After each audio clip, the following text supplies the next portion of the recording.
Hi everybody, we are working through 13.3 today, and we are working through the probability of independent events.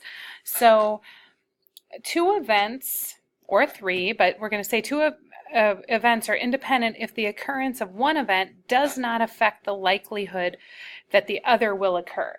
So this would be like two coin flips. It doesn't matter if you flip heads the first time, you have an equal chance the second time of also getting heads or tails.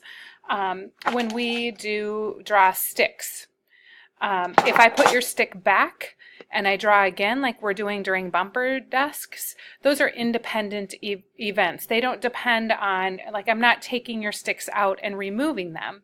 Same thing with our little criteria bucket.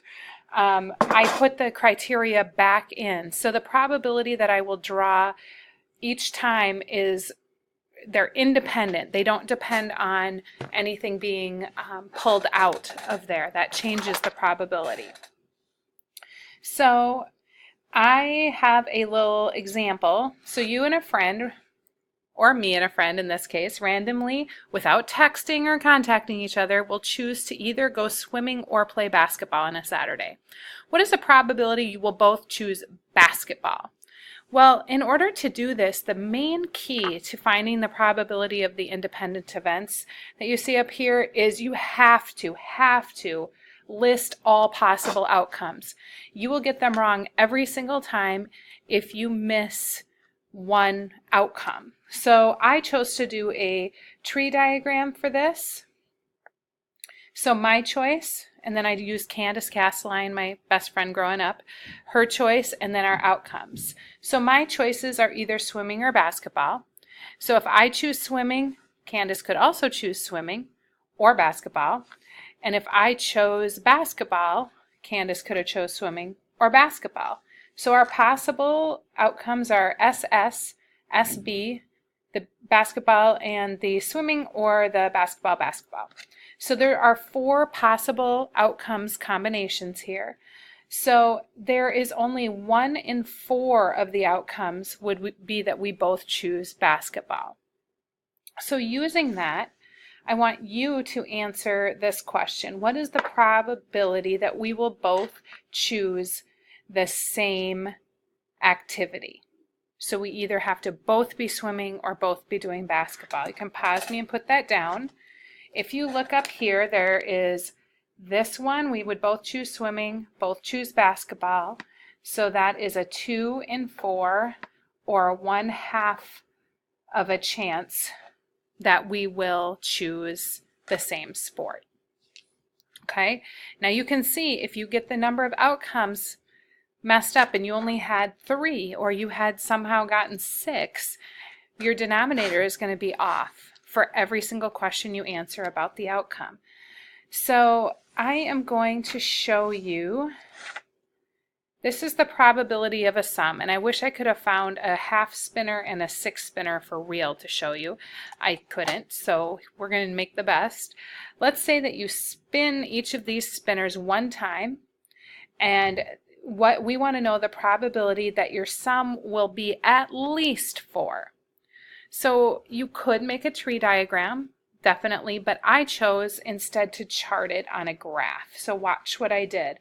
Again, you have to record all of the possibilities. So I knew on one I could do 1 or 2, and then on the top one I could go 1 to 6. So I added them up. Notice 1 plus 1 is 2, 2 plus 1 is 3, and so on all the way up to 7. And then 2 plus 1 is 3, all the way up to 7. So it has to be at least a 4. I'm just going to circle the ones that are at least 4 or greater.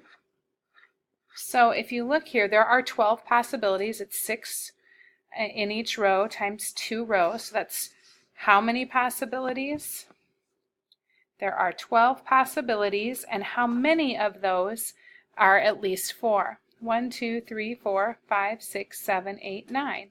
So you have a 9 in 12, or this reduces to a 3 in 4 chance of spinning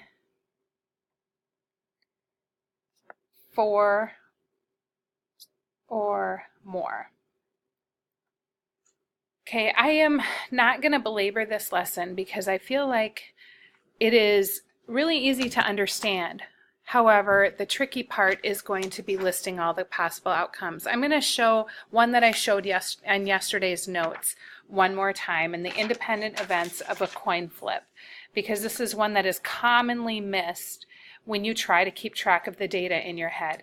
It's actually easy for a lot of people to keep track of 2 independent events, but when it's 3, and in your first one you could flip a heads tails. The second one, for this heads, it could be a heads or tails, or a heads or tails. Well, that's 4. Okay, then when you do the third event, that doubles. So now you could have heads tails here, heads tails here, heads tails here, head tails here. It is important to do that next step and writing all 8 possibilities down here. This is a common one. It seems to pop up on quizzes and tests. Hint, hint, hint. So hopefully this will be just a cakewalk of a lesson for you to get through. What you have the potential of messing up is simply your listing of the possibilities. The rest of it, I think you will understand just fine. Have a great lesson and ask me if you need any help.